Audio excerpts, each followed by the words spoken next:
এই পাকা পাকা আম নিয়ে যাও, মিষ্টি পাকা পাকা আম, যেমন দেখতে তেমন সুস্বাদু, গাছ পাকা আম। মহেশ, দেখো তোমার ফসলের জমি থেকে সমস্ত জল বের করে দিয়েছি। ফসলগুলো কেমন চকচক করছে।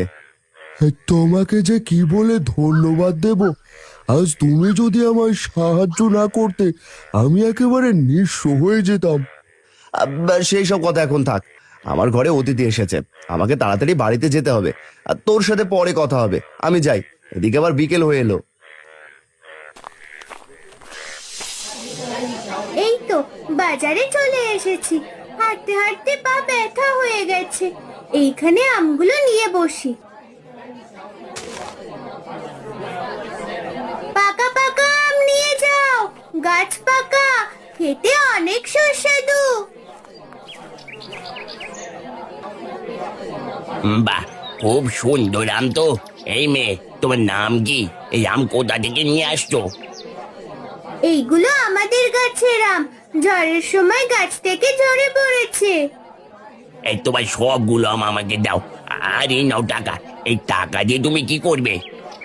আমাদের ঘরে অতিথি এসেছে, মা বলেছে মাছ কিনে নিয়ে যেতে। আর তুমি আমার সাথে চলো। তুমি আমাকে আম দিলে আমি তোমাকে বাজার করে দিচ্ছি। গুলোই তিন্নিকে অল্প অল্প করে সব প্রয়োজনীয় জিনিস কিনে দিতে লাগলো।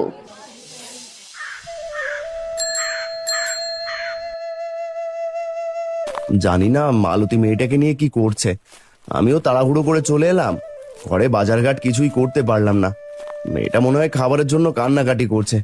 ঘরে অতিথিও আছে, বড় মুখ করে তাকে থাকতে বললাম। জানি না তাকে কি খেতে দেবো।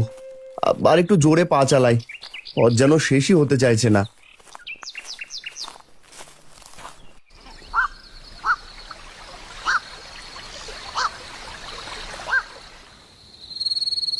মেয়েটা সেই গেছে বাজারের দিকে, কোনো বিপদ হলো না তো?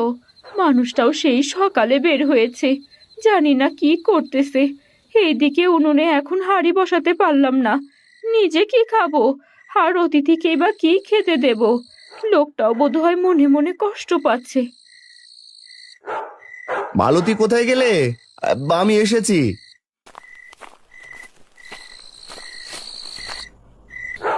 কি গো, এত দেরি হলো? ঘরে যে কিছু নেই সেটা তো তুমি ভালো করে জানো। এদিকে অতিথিকে ওই ঘরে বসতে দিয়েছি। আমাকে এখনই বাজারে যেতে হবে, ব্যাগটা দাও তো। এখন বাজারে গিয়ে কি হবে? এখন তো বাজার শেষ হয়ে গেছে এই সন্ধ্যাবেলায়। তিন্নিমা কই? আর বলো না, তুমি যাওয়ার পর আমের হাড়ি নিয়ে সে বাজারে বিক্রি করতে গেছে বাজার করবে বলে। কি বলছো মালতী? এইটুকু মেয়েকে তুমি একা একা বাজারে যেতে দিলে? এইদিকে সন্ধে হয়ে এসেছে। হায় বিধাতা, হে তুমি কোন পরীক্ষায় ফেললে? বাবা, আমি ঝুড়ি ভর্তি করে বাজার নিয়ে চলে এসেছি। মাছ, ডাল, সবজি সব কিছু আছে। দেখো গো দেখো, মেয়ে আমার ঠিকই বাজার করে চলে এসেছে। মারে, তোকে আমি খুব কষ্ট দিয়ে ফেললাম তাই না রে? না গো বাবা, আমার কোনো কষ্ট হয়নি। বাজারে এক কাকু আমার আমগুলো কিনে সব বাজার করে দিলেন আর এগিয়েও দিয়ে গেলেন। তুই কত ভালো রে মা। মালতী, তাড়াতাড়ি উনুনে সবকিছু বসিয়ে দাও, আমি অতিথির সাথে একটু কথা বলি।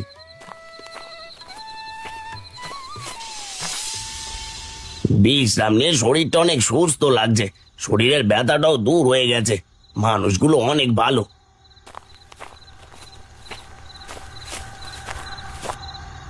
কি এত নিজের মনে কথা বলছেন দাদা? আপনি এসেছেন? আপনার কাজ শেষ হয়েছে? এদিকে সন্ধে হয়ে এসেছে, এবার জামাই ফিরতে হবে।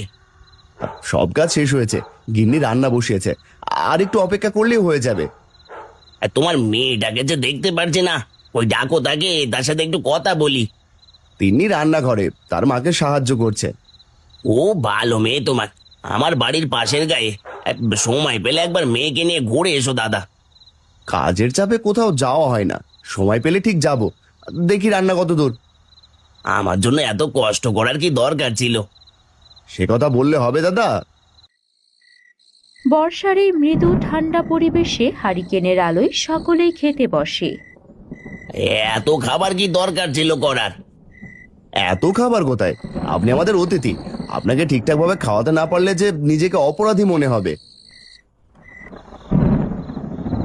কোথাও একটু শান্তি পাচ্ছি না, সবখানে শুধু লোকসান আর লোকসান। এই জীবনে ঘেন্না ধরে গেল একেবারে।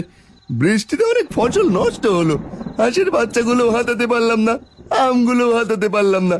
আমাকে আরো কঠিন হতে হবে, এবার থেকে চুরি করাতে হবে। নিজে তো আর করতে পারবো না, কালুকে ভাড়া করতে হবে।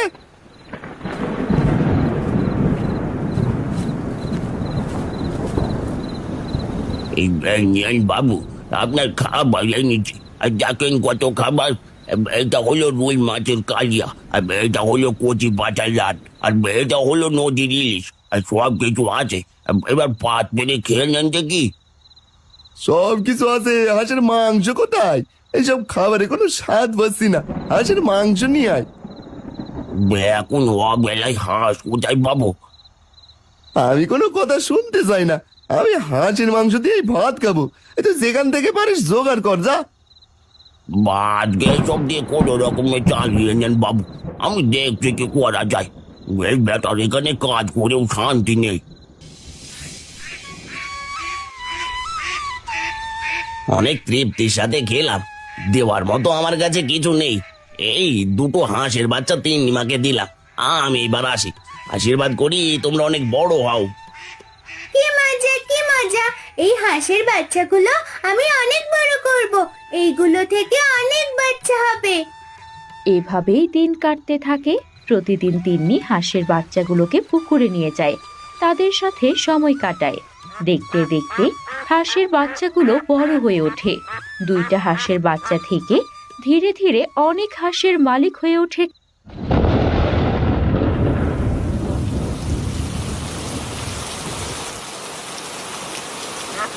কত অভাবে একসময় দিন কাটিয়েছি, এখন সৃষ্টিকর্তার আশীর্বাদে কত হাঁসের মালিক আমরা। ঠিকই বলেছ, তুমি আর তিন্নিও কিন্তু কম পরিশ্রম করনি, এদেরকে কতভাবে যত্ন নিয়েছো। ভাবছি যে দাদা আমাদের দুটো হাঁস দিয়েছিল তার বাড়িতে একবার যাব, জানি না কেমন আছেন উনি। যাওয়াটা দরকার। উনি দুটো হাঁস দিয়েছিল বলেই এতগুলো হাঁস আজ। দেখো গো, বৃষ্টির জল পেয়ে হাঁসগুলো কেমন খেলা করছে। টানা বৃষ্টির কারণে অনেকে ঘরবন্দি জীবন কাটাচ্ছে, তাদের পাশে আমাদের দাঁড়ানো দরকার। বিপদের দিনে মানুষের পাশে দাঁড়ানো তো মানুষের দায়িত্ব। এক কাজ করলে হয় না? এখন তো আমাদের কাছে অনেক টাকা, গরিব অসহায় মানুষদেরকে হাঁসের মাংস দিয়ে ভাত খাওয়ানো যায় না? সত্যি বলতে এই কথাটা শুনে আমার খুব ভালো লাগলো। আমি তাহলে হাঁসের মাংস রান্না করতে গেলাম, তুমি পাড়া প্রতিবেশীকে খবর দিয়ে নিয়ে এসো। আর তিনি মা, তুমি ছাতা মাথায় দিয়ে পূর্ব দিকে যাও, আমি উত্তরের দিকে যাচ্ছি। ঠিক আছে বাবা। দেখতে দেখতে সব শেষ হয়ে গেল গো। ভালো খাবার তো দূরের কথা, ভাতই জুটছে না। কত চেষ্টা করেছি হারানের ক্ষতি করতে, তাদের হাঁস চুরি করার জন্য আমার কত বুদ্ধি করেছি, কোনো কিছুই হলো না। উল্টে আমার সব চুরি হয়ে গেল। এদিকে কালো চোরটাও গ্রাম ছেড়েছে। আমার খুব শিক্ষা হয়েছে, এখন ধুকে ধুকে মরা ছাড়ার কোনো উপায় নেই। এইটাই আমার পাপের শাস্তি। সারা জীবন এত লোভ আর অন্যের ক্ষতি ছাড়া তো ভালো কিছুই দেখিনি। এখন বুঝে দেখেন কেমন লাগে। আমিও আজ কাজ করবো না আর। কাকু ঘরে আছেন? কারো গলা পেলাম মনে হয়। এই বৃষ্টির ভিতর আবার কে এলো? যাই তো গিয়ে দেখি। কাকু আমাদের সাথে চলুন আমার বাড়িতে, আপনাদের সকলের জন্য হাঁসের মাংস রান্না করা হয়েছে। কি বলিস? যাদের ক্ষতি করতে চেষ্টা করেছিলাম, বিপদের দিনে তারাই আমার পাশে এসে দাঁড়িয়েছে। আমি অবশ্যই যাবো মা। বৃষ্টির দিনে সকলে এলো হারানের বাড়িতে। হারান সকলকে হাঁসের মাংস দিয়ে আপ্যায়ন করলো, তার সাধ্যমতো সবাইকে সহযোগিতা করে। এদিকে দেখা গেল সেই অতিথি লোকটাকেও। কি ও দাদা, হাঁসের মাংস কেমন হয়েছে? তোমার বৌদি নিজে হাতে রান্না করেছে। খুবই ভালো হয়েছে। তোমার এই পরিবর্তন দেখে আমি খুবই খুশি হারান্দা। আর আজ আবারও অনেকদিন পর পেট ভরে খাচ্ছি। খাও গো কাকু, আজ তুমি আমাদের দুটো হাঁসের বাচ্চা দিয়েছিলে বলেই না এমন আয়োজন দেখতে পাচ্ছ। ভালো মানুষরা কখনো ঠকে না, যারা তাদের ঠকায় তারা নিজেরাই একসময় ঠকে যায়। তোমার মেয়ে কিন্তু একদম ঠিক কথাই বলেছে।